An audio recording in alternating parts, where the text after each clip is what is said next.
Assalamualaikum. This is Rafia Rashid and you're watching RR Lectures, and today we will be discussing some tips on how to negotiate charges and what is the best strategy to give mocks in any academy. So the first point is do not be hasty. अपनी तैयारी करें, prepare yourself अच्छी तरह, अपने notes बना लें, अपना syllabus cover कर लें। आपको पता हो कि आप टेस्ट देने जा रहे हैं, ये नहीं कोई घोल के नहीं पिला देगा। ये नहीं होता कि आप किसी भी एकेडमी चले जाओ और वो आपको कुछ एक्स्ट्रा डोज़ेज़ दे देंगे और आपको सारा कुछ याद हो जाएगा। मेहनत खुद करके जानी होती है, स्पेशली अगर आप टेस्ट दे रहे हो, मॉक्स दे रहे हो, तो आपने खुद तैयार करना है। कभी भी बगैर तैयारी के आपने फुल मंथ का या 2 मंथ्स का वो नहीं कर लेना कि तैयारी आपकी कुछ नहीं, नोट्स आपके बने नहीं है, एक दफ़ा भी नहीं पढ़ा हुआ बहुत सारे टॉपिक्स को और आप कह दो कि जी मैं ये 2 मंथ्स का कर लूँगा और मेरा सारा सिलेबस कवर हो जाएगा। सिलेबस ऐसे नहीं कवर होता। पहले एक दफ़ा अपनी तैयारी घर पे कर लो और जब आपको लगे कि अब मेरी तैयारी होगी, अब मुझे रिटन प्रैक्टिस की ज़रूरत है, तो फिर आप मॉक्स के लिए जाओ।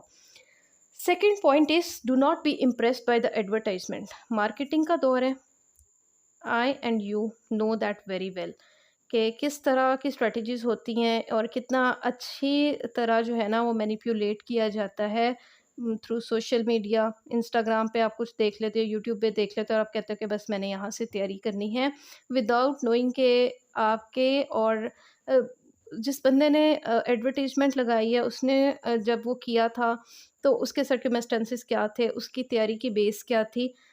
आपको टीचर्स ये ज़रूर बता सकते हैं कि कौन सी बुक्स कौन से टॉपिक्स के लिए अच्छी हैं, लेकिन वो आपका बैकग्राउंड नहीं बदल सकते। अगर आपकी इंग्लिश नहीं अच्छी, आप न्यूज़पेपर नहीं पढ़ते, आपने वो जर्नल्स और मैगज़ीन्स नहीं पढ़े हुए, जिधर से अच्छा मटेरियल, अच्छे आर्टिकल्स उन लोगों ने सारी ज़िंदगी वो तैयार किए, उनके बचपन से उनके घर में वो चीज़ें आ रही हैं, तो फिर थोड़ा-सा मसला हो जाता है। यहाँ पे ये नहीं कि मतलब मैं इसको डिमीन नहीं कर रही, ज़ाहिर है सोशल मीडिया पे ही प्रमोशन करनी है ना सारे टीचर्स ने, टीचर्स की बात नहीं है। बात ये है कि जब आप थोड़ा-सा इस चीज़ में आ जाते हो ना, तो आप अपने बहुत सारी ना यहाँ पे मिस्टेक करते हो। आपको लगता है कि किसी ने अगर 3 मंथ्स में कर लिया है, तो शायद वो मुझे भी 3 टू 4 मंथ्स में करवा देगा। ऐसे नहीं होता। उस बंदे के अपना एक बैकग्राउंड होता है, उसकी एक ग्रूमिंग होती है, जो हम जैसे दूर-दराज़ के रहने वाले शहरों में जो बच्चे हैं ना, वो 3-4 मंथ में जिनकी इंग्लिश का भी थोड़ा-सा मसला है, वो नहीं वो चीज़ें प्रिपेयर कर सकते। वो कभी भी नहीं हो सकता। उनको थोड़ा-सा अरसा लगता है, थोड़ा टाइम लगता है, उन चीज़ों को, उन कॉन्सेप्ट्स को ग्रास्प करने में ही। वोकैब्युलरी का बड़ा मसला हो जाता है, ठीक है? ग्रामर का एक इश्यू आ जाता है, फिर राइटिंग का मसला है, फिर जो क्रिटिकल एनालिसिस है, उसका प्रॉब्लम आ जाता है। और कुछ लोग करते हैं ऐसे, वो क्लेम ये करते हैं कि हमने 3 टू 4 मंथ्स में तैयारी की और हो गया, जबकि आई पर्सनली नो समवन जिसने ये क्लेम किया, लेकिन जब मैंने टाइम पीरियड उसकी बाकायदा जो उसने स्टार्टिंग ली थी अपनी तैयारी की और पेपर्स तक का टाइम काउंट किया, तो वो 7 टू 8 मंथ्स का टाइम बन रहा था। तो लोग क्लेम करते हैं इस तरह, ठीक है? और ज़ाहिर है किसी ने क्वेश्चन तो करना नहीं है और स्टूडेंट तो बिल्कुल भी नहीं करता, ख़ास तौर पे वो स्टूडेंट जिसको जो फर्स्ट टाइम अटेम्प्ट दे रहा है, उसको तो बिल्कुल ही किसी बात का नहीं पता होता, तो वो तो इतना ग्लैमराइज़्ड हो जाता है और इंस्टा पे ऐसी-ऐसी उनकी स्टोरीज़ और पोस्ट देख-देख के वो इतना इंटिमिडेट हो जाता है कि वो विदाउट क्वेश्चनिंग एनीथिंग वो फ़ीस भरने को तैयार हो जाता है। फिर जी third point is never underestimate a subject specialist, क्योंकि हर बंदे को अपने सब्जेक्ट की कमांड होती है और अगर कोई टीचर वो सीएसपी नहीं बन सका, लेकिन अपना सब्जेक्ट वो बहुत अच्छे तरीके से पढ़ा रहा है, ही नोज़ द थिंग्स, तो आप उसको ये नहीं क्लेम कर सकते कि he is not a CSP, तो मैंने इससे नहीं पढ़ना। हाँ, आपकी मर्ज़ी है, आपने नहीं पढ़ना, लेकिन आप डिमीन नहीं कर सकते किसी को, बिकॉज़ वैसे ये बड़ी घटिया-सी बात है।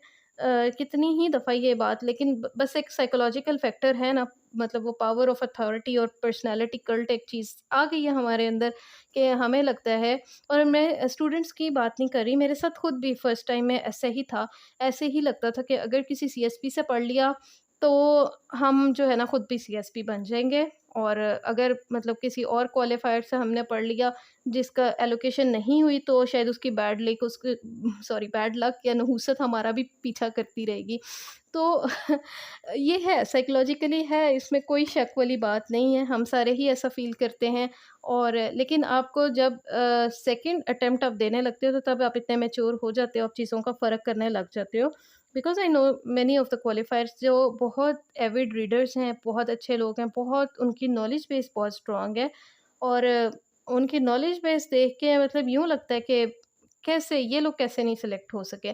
तो इसमें आप ये नहीं उनको फ़र्क नहीं कर सकते कि अगर नहीं कोई बना, it was a matter of luck, उनका अल्लाह ताला ने उनके लिए वो पाथ नहीं चूज़ किया था। तो आप उसको अंडर एस्टिमेट नहीं कर सकते। I am not talking about my self, क्योंकि हो सकता है मैं मतलब काफ़ी मैंने जो है ना इस चीज़ पे सोचा है। तो मैं हो सकता है इस टीचिंग वाली साइड की तरफ सीएसएस के स्टूडेंट्स को उम, अगर किया तो मतलब बहुत कम लोगों को करूँगी। और इस तरह उस तरह नहीं लेके चलूँगी कि अगर आपको लग रहा हो कि मैम अपने तौर पे कह रही हैं कि जी मुझे आप देखो मेरी बड़ी अहमियत है, इस तरह नहीं है। बिकॉज़ मुझे ये लगता है कि जो रास्ता आपके लिए नहीं था, तो उधर जो है ना एक दरवाज़ा आप पे बंद हो चुका है, तो उसको टक्करें मारने का कोई फ़ायदा नहीं है। ज़िंदगी में बहुत सारी अपॉर्च्युनिटीज़ हैं, चीज़ें हैं, वो सर्च करनी चाहिए। तो हो सकता है मैं अपनी ये जो है टीचिंग साइड वाली ट्रैजेक्टरी चेंज कर दूँ। और हो सकता है मैं अपने यूट्यूब चैनल को भी बहुत ज़्यादा ना फ़ॉलो करूँ। हू नोज़, ठीक है? अभी कुछ भी मेरे लिए जो है ना मैं श्योरिटी के साथ नहीं कह सकती कि मैं अगले 2-3 सालों में क्या चीज़ कर रही हूँ कि सीएसएस की स्टडीज़ को लेके या इस चैनल को लेके या इस चैनल की नीश को लेके। तो बात वही है। इसकी एक एग्ज़ाम्पल देती हूँ मैं सब्जेक्ट स्पेशलिस्ट की। सर थे सर फैसल रीड राइट में। I don't know if he is still teaching. बहुत अच्छा पढ़ाते थे। तो अ, उनके बारे में ना कुछ बच्चे ने ये कहा कि सर की तो अपनी एलोकेशन नहीं हुई। और सर के आई गेस वो 2 दफ़ा क्वालीफाई कर चुके थे और उनकी एलोकेशन नहीं हुई। और उसको लेके कुछ स्टूडेंट्स कंसर्न्ड हो गए कि उनकी तो अपनी एलोकेशन नहीं हुई, तो वो हमारा मतलब कैसे करवा सकते हैं। अच्छा, मुझे अपने अंदर ये बात फ़ील होती थी, जब मैं उनकी बात सुनती थी स्टूडेंट्स की, तो मुझे लगता था कि मुझे ये मसला नहीं है उनके एलोकेशन हुई है या नहीं, मुझे आईआर में इंटरेस्ट ज़्यादा फ़ील होता था, तो मैंने छोड़ के आईआर अपना रख लिया। और अगेन मुझे नहीं पता था कि एलोकेशन का क्या मसला है। फर्स्ट टाइम में आपको नहीं पता चलता फर्स्ट अटेम्प्ट में कि एलोकेशन होना, ना होना, उसका क्या इम्पैक्ट होता है किसी बंदे की लाइफ़ पे और क्या नहीं होता और कौन से टीचर से पढ़ना चाहिए, नहीं पढ़ना चाहिए। लेकिन बहरहाल मुझे अब वो बात याद आ रही थी ये लेक्चर बनाते हुए कि सम स्टूडेंट्स वर सेइंग कि सर की तो अपनी एलोकेशन नहीं हुई। बट लेटर ऑन उनकी पीएमएस में एलोकेशन हो गई। तो बात ये है कि हर बंदे की जो है ना किस्मत, वो हो सकता है उसको कहीं भी किसी भी जगह पे ले जाए। तो आप ये नहीं कह सकते कि फलाँ अच्छा नहीं पढ़ा सकता। हो सकता है कि एक शख्स उसकी एलोकेशन नहीं हुई, लेकिन वो अपने सब्जेक्ट में माहिर हो, ठीक है? वो एक सीएसपी से ज़्यादा अच्छा पढ़ा ले। और टाइम का भी इश्यू होता है, ठीक है? सीएसपीज़ के पास कहाँ टाइम होता है। तो एक सब्जेक्ट स्पेशलिस्ट है, आप उसको वो नहीं कर रहे। आप उसको वो रिस्पेक्ट नहीं दे रहे, आप उसके पास मतलब आप एज़ सच आप ये आपको ये लग रहा है कि मैं उसके पास ना जाऊँ, लेकिन हो सकता है कि वो आपको ज़्यादा टाइम दे सके, ज़्यादा बेहतर गाइड कर सके। और देयर आर काउंटलेस एग्ज़ाम्पल्स, बहुत अच्छे लोग बहुत अच्छा पढ़ा रहे हैं। और मतलब ये एक छोटी-सी बात थी। इसमें ये नहीं कि सीएसपीज़ नहीं अच्छा पढ़ा रहे, सीएसपीज़ भी बहुत अच्छा पढ़ा रहे हैं। ज़ाहिर है हमारे बहुत सारे टीचर्स थे जिनकी मैं बहुत शुक्रगुज़ार हूँ, बड़ा अच्छा उन्होंने हमें पढ़ाया, दे वर सीएसपीज़। तो हर बंदे का ना एक अपना होता है लेवल, ठीक है? कुछ ऐसे भी थे जो सीएसपी होके भी उन्होंने हमें अच्छा नहीं पढ़ाया, लेकिन कुछ थे जिन्होंने बहुत अच्छा पढ़ाया। फिर जी ये बात कि do not compare the teachers. अगर आप टीचर्स को कंपेयर करने लग जाओ ना, ठीक है आपकी मर्ज़ी है, आप जिस मर्ज़ी के पास जाओ। लेकिन अगर आप इस तरह टीचर्स को डिसरिस्पेक्ट करते हो और आप एक टीचर को भेजो कि जी ये फ़लाँ आपके बैचमेट सीएसपी का है, जो आपके साथ ही था, लेकिन उसकी तो एलोकेशन होगी, क्वालीफाई वो कर गया, आपने नहीं किया। तो उसने तो ऐसे चेक किया और आपने ऐसे किया है, तो ये बदतमीज़ी है, इंसल्ट है, इसको आप जो भी कह लें। लाइक बहुत ही अजीब-सी ये बात है। तो अगर आपने टीचर्स को कंपेयर करना है, फिर आप टीचर्स को कंपेयर ही करते रह जाओगे, आप सीएसएस नहीं कर पाओगे। जो बंदा फ़ोकस्ड होता है वो कर ले, ठीक है? हमने और ये मीन्स टू से कि मैं ये नहीं कह रही कि मैंने कभी ये हरकतें नहीं की। I was not a very good student. और मुझे पता है मैंने बाज़ दफ़ा अपने टीचर्स के बारे में कुछ गलत या उल्टा-सीधा किया और मुझे अब तक उसका रिग्रेट होता है। नहीं कहना चाहिए, नहीं करना चाहिए, अपनी स्टडीज़ पे फ़ोकस करना चाहिए। फिर जी 5th पॉइंट इज़ नेगोशिएट और submit less in the beginning. जब आप अकेडमीज़ जाते हो ना, तो आप नेगोशिएट करो। आपको ये लगता है और मुझे भी लगता था कि टीचर्स जो है ना, ख़ास तौर पे सीएसपीज़, वो नेगोशिएट नहीं करेंगे, वो फ़ीस लेस नहीं करेंगे। मुझे तो ख़ैर आता भी नहीं था करना और मुझे ये एक बेइज़्ज़ती की बात लगती थी। मतलब मुझे यूँ लगता है कि अब मैं क्या इस चीज़ को कहूँ? अब बहरहाल मुझे अपनी शान के खिलाफ़ लगता था कि मैं किसी को कहूँ कि प्लीज़ लेस कर दें।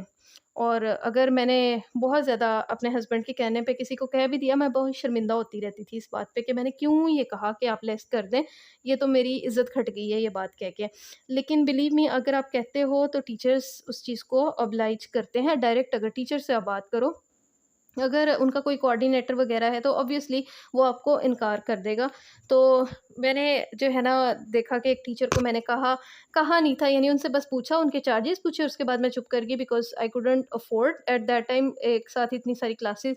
क्योंकि आपको पता है कि आप मुख्तलिफ जगहों से तैयारी कर रहे होते हो, तो फिर आप एक साथ इतने लोगों को एक सब्जेक्ट की फ़ीस नहीं देते। लेकिन बाद में मुझे पता चला कि वो फ्री में भी क्लासेस कुछ स्टूडेंट्स को ऑब्लाइज करती थीं। तो ख़ैर मतलब मेरा वो सब्जेक्ट क्लियर हो गया था और मुझे श्योरिटी भी थी उसके बारे में, तो इसलिए मैंने इतना ज़्यादा नहीं उस पे इंसिस्ट किया था कि वो कर दें, लेकिन टीचर्स करते हैं। तो इस तरह आप नेगोशिएट ज़रूर करो। और दूसरी बात ये कि शुरू में ना आप सारे सब्जेक्ट्स की फ़ीस किसी अकेडमी को मत पकड़ाओ, किसी इंडिविजुअल को मत दो। आप ये कोशिश करो कि किसी ने अगर आपको 3 या 4 सब्जेक्ट्स पढ़ाने हैं, तो पहले एक सब्जेक्ट की फ़ीस दे के देख लो। अगर आपको अच्छा लगता है तो फिर आप बाकी सब्जेक्ट्स की फ़ीस दो, फिर आप आगे जो है ना उनके साथ रखो। अगर आपको नहीं अच्छा लगता तो देखो, ये फ़ीस वग़ैरह जो है ना, ये नॉन रिफंडेबल होता है, कोई भी नहीं वापस करता। फ्रैंकली स्पीकिंग कोई नहीं देता वापस। तो इससे अच्छा ये है कि आप इतने हेस्टी ना हो जाओ कि आपने बस आप पागल ही हो गए वो देख के, एक यूट्यूब पे या इंस्टा पे किसी की प्रोफ़ाइल देखी और आप इतने बड़े फ़ैन हो गए और आपने सारी फ़ीस 70-80 हज़ार जितनी भी थी आपने उस टीचर को दी। और उसके बाद आपको पहले सब्जेक्ट पे ही अंदाज़ा हो गया कि आप यहाँ पे नहीं चल पा रहे। व्हाटएवर द रीज़न, आपकी तैयारी नहीं ठीक हो रही है, आपको तवज्जो नहीं मिल रही, तवज्जो कहाँ मिलती है? जब बड़ी अकेडमीज़ में आप चले जाते हो तो। और बड़ी क्या छोटी क्या, आपने अपना काम खुद ही करना होता है। सीएसएस की तैयारी उस तरह होती नहीं है जिस तरह हमें लग रहा होता है ना कि हमें एक मेंटोर मिल जाएगा, एक सीएसपी का हमें टाइम मिल जाएगा और वो हमें पर्सनली जो है हर चीज़ में गाइड करेगा। ऐसे बहुत कम लोग करते हैं और जो लोग करते हैं उनकी कदर कोई नहीं करता। तो ये बात आपने याद रखनी है कि आपने शुरू में सारी फ़ीस नहीं देनी, फिर आप पछताते हो बहुत ज़्यादा। और टेस्ट में भी जो है ना पॉइंट, इसको हमारा पॉइंट नंबर 8 कह लें कि आप शुरू में एक शेड्यूल माँग लो कि किस तरह टेस्ट लेने हैं, कितने अरसे में। और ये एक अच्छी आदत है, माँग लेना चाहिए। हाँ, कभी-कभी ये होता है कि टीचर्स उस चीज़ को फ़ॉलो नहीं कर पाते स्ट्रिक्टली, क्योंकि ऑब्वियसली उनके भी अपने कुछ मसाइल होते हैं, ड्यूटीज़ होती हैं या व्हाटएवर। तो थोड़ा-सा वो फ्लेक्सिबल हो जाता है अपने आप ही। लेकिन शुरू में आप पूछ लो कि उन्होंने कौन-सा सब्जेक्ट पहले करवाना है, कौन-सा बाद में करवाना है। तो जो सब्जेक्ट पहले करवाना है उसकी फ़ीस दे दो और उसके टेस्ट और उसके मॉक्स वगैरह दे के देख लो। और उसके बाद दूसरे का कर लो, फिर तीसरे का कर लो। एक साथ इकट्ठी फ़ीस ना दो आप, क्योंकि कुछ टेस्ट आपके फिर अल्टीमेटली कुछ सब्जेक्ट्स एक ही जगह से करवाओगे, तो हर जगह पे डिफ़रेंट टेम्परामेंट के टीचर्स होते हैं, कुछ नहीं करके देते चेक और कुछ देते हैं। फिर इसमें है पॉइंट नंबर 9, ये है कि आप डिसहार्ट बहुत जल्दी हो जाता है, ख़ास तौर पे जो पहली दफ़ा का स्टूडेंट होता है, एस्पायरेंट। क्या हो गया मुझे? मिक्स अप कर रही हूँ मैं वर्ड्स को। ख़ैर, जो पहली दफ़ा आता है ना देने के लिए फर्स्ट अटेम्प्ट में, उसके साथ ये मसला होता है कि वो बड़ी जल्दी गिव अप कर जाता है, बड़ी जल्दी बदगुमान हो जाता है। टीचर्स को ना कोई मसला नहीं, कोई इशू नहीं है आपके पेपर्स चेक करने में। हाँ, टीचर्स के अपने इश्यूज़ हो सकते हैं, वो आपको हो सकता है टेस्ट टाइम पे ना दे पा रहे हों, हो सकता है टेस्ट जल्दी चेक करके ना दे पा रहे हों, हो सकता है आपको अगले हफ़्ते दे दें। लेकिन बहरहाल मोस्टली टीचर्स को जो मैंने देखा है वो यही है कि 1 हफ़्ता गुज़र गया, 2 हफ़्ते गुज़र गए, लेकिन उनके माइंड में होता है उन्होंने आपका, और आप बार-बार मैसेज किया करो उनको, ठीक है? कोई टीचर आपको ये नहीं कहेगा कि जी मैं बहुत डिस्टर्ब हो रहा हूँ, अनलेस कि आप कोई फ़िज़ूल मैसेजेस कर रहे हो, बार-बार ज़्यादा तंग कर रहे हो। अगर उसने कहा है कि 1 हफ़्ते बाद मैं दे दूँगा या दूसरे-तीसरे दिन दे दूँगा, तो आप फिर भी बार-बार मैसेज कर रहे हो कि जी आपने अभी तक नहीं दिया, हालाँकि उसने जो टाइम दिया अभी तो वो टाइम नहीं पूरा हुआ। इस चीज़ का लिहाज़ करते हुए आप उनसे पूछ लिया करो। अगर आप कई दफ़ा गूगल क्लासरूम में ख़ास तौर पे ऐसा होता है कि आपने टेस्ट अपलोड किया है, तो वो टीचर के नहीं पता चल रहा है या नोटिफ़िकेशंस अगर वो बिज़ी इंसान है उसने ऑफ़ किए हुए हैं, उसे नहीं पता चलेगा। तो आप बता दो कि फ़लाँ फ़ोल्डर में मेरा टेस्ट पड़ा है, लिंक भेज दो और मैम या सर प्लीज़ आप चेक कर दें। 2-3 दफ़ा कह दो, रिमाइंडर डाल दो और इतने कई दफ़ा ऐसे होता है कि मैसेजेस इतने ज़्यादा हो रहे थे कि आपके मैसेज ही कहीं गुम हो जाते हैं। ऐसे में भी स्टूडेंट्स जो है ना वो अजीब-सा रिएक्ट करने लग जाते हैं कि पता नहीं हमें बात नहीं कर रहे, हमें जवाब नहीं दे रहे तो अब हमने उनको मैसेज ही नहीं करना। अपनी ईगो पे ना चीज़ लिया करें। टीचर्स को कोई फ़र्क नहीं पड़ता कि आप क्या सोच रहे हो, क्या नहीं सोच रहे, उनके अपने बहुत सारे मसाइल होते हैं। तो आपने जो है ना वो कांस्टेंट एक रिमाइंडर बार-बार रिमाइंड करवा दो, रिस्पेक्टफुली रिमाइंड करवाओगे कोई इंसान नहीं बुरा मानता। I am telling you this, मुझे पहली अटेम्प्ट में ये बातें अगर पता होती ना, तो मैं शायद अपना बहुत सारा टाइम ना वेस्ट करती और बहुत सारे लोगों से बहुत जल्दी मैं मायूस ना होती और शायद मैं ज़्यादा अच्छा परफ़ॉर्म कर पाती। लेकिन ये बातें ना तो मुझे किसी ने बताई, ना मुझे पता थी, लेकिन मैंने अपने एक्सपीरियंस से ये सीखी कि टीचर्स जो है ना, अपने जवाब ना देने के लिहाज़ से, आपको रिस्पॉन्ड ना करने के लिहाज़ से एक इंसान ही होते हैं। उनकी भी कुछ लिमिटेशंस होती हैं, उनकी भी एक लाइफ़ होती है। वो हर वक़्त खोल के आपके टेस्ट वग़ैरह लेके नहीं बैठे होते। तो अगर उनसे कोई मिस्टेक हो जाए, कहीं वो भूल जाएँ आपका टेस्ट चेक करना या कुछ भी ऐसे, तो आप उनको जेंटली रिमाइंड करवा दो, ठीक है? थोड़ा-सा पेशेंस आप भी रखो, आप उतना अपना पढ़ लो। स्टूडेंट क्या करता है, एस्पायरेंट क्या करता है कि वो अपना जो है ना, काम छोड़ के बैठ जाता है। मेरा जी फलाँ टेस्ट चेक होके आएगा तो मैं अगला पढ़ूँगा, क्योंकि मुझे अभी तक अपने मिस्टेक्स नहीं पता। भई आपको वो टेस्ट भी मिल जाएगा, आपको इकट्ठा भी मिल जाए, तो भी आपको फ़ायदा ही होगा। आपने अल्टीमेटली वो चीज़ें पेपर में रिप्रोड्यूस करनी है। आपने पेपर्स तक तो आप जो है ना अभी शांति रखो। आपको एक ही टेस्ट में आप कोई बहुत बड़ी चीज़ नहीं बन जाओगे। एक टेस्ट नहीं इवैल्यूएट हुआ, थोड़ा-सा सब्र कर लो। रिमाइंडर डाल दो टीचर को कि प्लीज़ सर या मैम जल्दी चेक कर दिया करें। फिर दूसरा टेस्ट, इस तरह तीसरा, थोड़ा-सा वेट कर लो, साथ-साथ रिमाइंडर डाल दिया करो। गिव अप ना करो। फर्स्ट अटेम्प्ट में बच्चे छोड़ देते हैं। पैसे भरे होते हैं 70-80 हज़ार जितने भी भरे हैं, वो टेस्ट देने छोड़ देते हैं, ठीक है? और कोई टीचर आपको रिमाइंड नहीं करवाएगा पीछे जाके कि भई ये तुम्हारा नुकसान हो रहा है, तुमने मुझे पैसे दिए हैं। हाँ, टीचर्स को गिल्ट फ़ील होता है, ठीक है? ये कोई बात नहीं है कि उनको बड़ा फ़ख्र फ़ील हो रहा होगा। वो आपके लिए बुरा फ़ील कर रहे होंगे, लेकिन उनके पास इतना भी टाइम नहीं होता या आपका नंबर एज़ सच उनके पास अवेलेबल नहीं होता कि वो, या उनको याद नहीं होता कि किस नंबर का कौन-सा बच्चा है जिसने नहीं दिया। तो ये हरकतें जो है ना ये छोड़ दें आप, ठीक है? इसका आपको कोई फ़ायदा नहीं होगा। बढ़िया ही आपने जो है ना पॉज़िटिव होके, प्रैग्मैटिक होके ये चीज़ें करनी होती हैं। एंड आई विश कि मेरे फर्स्ट अटेम्प्ट में मुझे ये बातें पता होती, और इसीलिए जो है ना आज मैंने बड़े दिल से ये वीडियो बनाई है। मेरा दिल कर रहा था कि मैं आप लोगों को ये चीज़ें बताऊँ कि इस तरह नहीं चलता, थोड़ा-सा ढीठ होना पड़ता है और थोड़े-से अगर आपके कहीं पैसे बच रहे हैं, हाँ, बल्कि ना एक और बात, जब आप फ़ीस लेस सबमिट करवाएँ, एक और चीज़ अगर आपने इकट्ठी करवानी भी है ना, आप चाह रहे हैं कि ठीक है आपको पूरा ट्रस्ट है, 6-7 मंथ्स आपने एक ही जगह से जुड़े रहना है, 6-7 सब्जेक्ट्स वहीं से करने हैं, तो आपने इकट्ठे पैसे देने हैं। और अगर 70,000 है फ़र्ज़ करें किसी जगह की, तो आप अगर 60,000 भी सबमिट करवा देंगे ना, तो भी वो आपको ले लेंगे, क्योंकि आपने फ़ीस सबमिट करके बात की है। अगर आप फ़ीस सबमिट करने से पहले नेगोशिएशंस करोगे ना, फिर उसका ज़्यादा फ़ायदा नहीं होता। लेकिन थोड़ी फ़ीस सबमिट करके फिर आप बात करो कि जी मेरे पास अभी इतने थे, मैंने कर दिए हैं। जब आपने पैसे आप ट्रांसफ़र कर देते हो ना, अगला बंदा फिर बहस नहीं करता।